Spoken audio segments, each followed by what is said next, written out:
Vemulawada municipal ఎన్నికల సందర్భంగా BRS party పక్షాన 10వ వార్డులో కుండ వెంకయ్య గారు, 18వ వార్డులో కుండ నర్సయ్య గారు నిలబడడం జరిగింది. మరి వారి ఇరువురి గుర్తు కారు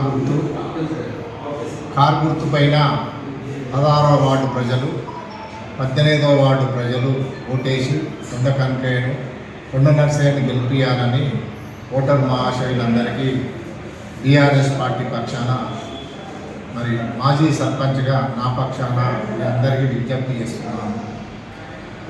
16వ వార్డు బీఆర్ఎస్ పార్టీ, 18వ వార్డు బీఆర్ఎస్ పార్టీతో పాటు వేములవాడ పట్టణంలో బీఆర్ఎస్ పార్టీ పక్షాన 28 వార్డులలో బీఆర్ఎస్ పార్టీ అభ్యర్థులు కారు గుర్తుపై పోటీ చేస్తున్న విషయం అందరికీ తెలిసిన విషయం.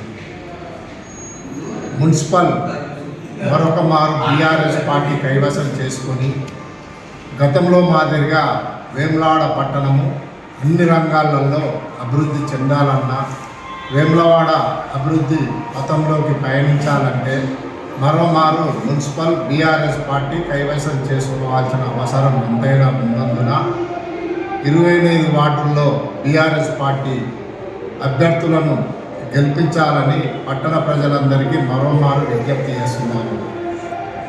కేసీఆర్ 10 సంవత్సరాల పాలనలో, 10 సంవత్సరాల మున్సిపల్ హయాంలో వేములవాడ పట్టణంలో జరిగిన అభివృద్ధి పట్టణ ప్రజలందరకు కళ్ళకు కట్టినట్టుగా కొట్టొచ్చినట్టుగా కనపడుతున్నది. అది సత్యం. ఈ అభివృద్ధిని ఎవరు కాదనలేరు. కాదన్నా అది అసత్యం అవుతుంది. కేసీఆర్ పాలనలో మున్సిపల్ హయాంలో వేములవాడ పట్టణ అభివృద్ధి విషయానికి వస్తే 100 పడకల ఆసుపత్రిని మనం నిర్మాణం చేసుకోవడం జరిగింది. మూలవాగులో 2 బ్రిడ్జిల నిర్మాణం కొరకు ప్రతిపాదనలు చేపట్టి ఒక బ్రిడ్జి పూర్తి చేసుకొని మరొక బ్రిడ్జి కొంతవరకు నిర్మాణం చేసుకున్నాం. మూలవాగు పక్కన పార్కు నిర్మాణం కూడా చేసుకున్నాం. మండల కార్యాలయంలో పార్కు నిర్మాణం కూడా చేసుకున్నాం. వేములవాడ చుట్టూ గతంలో చాలా అధ్వానంగా ఉన్న రోడ్లను డాంబర్ రోడ్లుగా నిర్మాణం చేసుకొని, సెంటర్ లైటింగ్ ఏర్పాటు చేసుకొని, చక్కటి గ్రీనరీ ఏర్పాటు చేసుకొని, ఎంతో ఆహ్లాదకరంగా అందరు మెచ్చే విధంగా, అందరికీ నచ్చే విధంగా పట్టణాన్ని సుందరీకరణ చేసుకోవడం జరిగింది.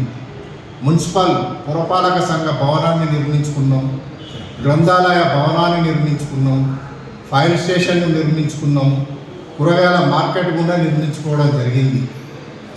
దేవాలయం కూడా అంచెలంచెలుగా అభివృద్ధి చెందాలన్న ఉద్దేశంతో దేవాలయ సుందరీకరణకు, బద్దిపోచమ్మ దేవాలయం సుందరీకరణ కూడా ప్రణాళికలను చేపట్టి అవి కూడా అభివృద్ధి పథంలోకి పయనిస్తున్న విషయం మనందరికీ తెలిసిన విషయమే. మంచినీటి కొరత తీవ్రంగా ఉందని మిడ్మానేర్ ప్రాజెక్టు నుండి సుమారు 17 కోట్ల రూపాయలతో దేవాలయం గుడి చెరువుకు నీరు కొరకు పైప్ లైన్ వేసుకోవడం జరిగింది. దేవాలయం గుడి చెరువులో నీరుంటే పట్టణ ప్రజలకు మంచినీటి కొరత ఉండదన్న ఉద్దేశంతో ఆ యొక్క కార్యక్రమాన్ని చేపట్టుకున్నాం. ఈ విధంగా టీఆర్ఎస్ పాలనలో, మున్సిపల్ పాలనలో జరిగిన అభివృద్ధి చెప్పాలంటే 1 గంట సమయం పడుతుంది. మురికి కాలువల నిర్మాణం చేపట్టినాం. విద్యుత్ సౌకర్యం, రోడ్ల నిర్మాణంతో పాటు ప్రజలకు కేసీఆర్ పాలనలో మరి 24 గంటల విద్యుత్తునిచ్చి గృహ అవసరాలకు, వ్యాపార వర్గాలకు, పారిశ్రామిక వర్గాలకు, మరి ఎన్నో వర్గాలకు ఎలాంటి ఇబ్బందులు లేకుండా విద్యుత్ సౌకర్యాన్ని కూడా ఏర్పాటు చేసి మరి రైతులకు పండించే పంటలకు 2 పంటల సరిపడు నీళ్ళనిచ్చి ఈ విధంగా ప్రజల మౌలిక సదుపాయాలైన త్రాగునీరు, సాగునీరు, విద్య, వైద్యం, రోడ్డు రవాణా వంటి ఎన్నో అభివృద్ధి కార్యక్రమాలు చేపట్టింది.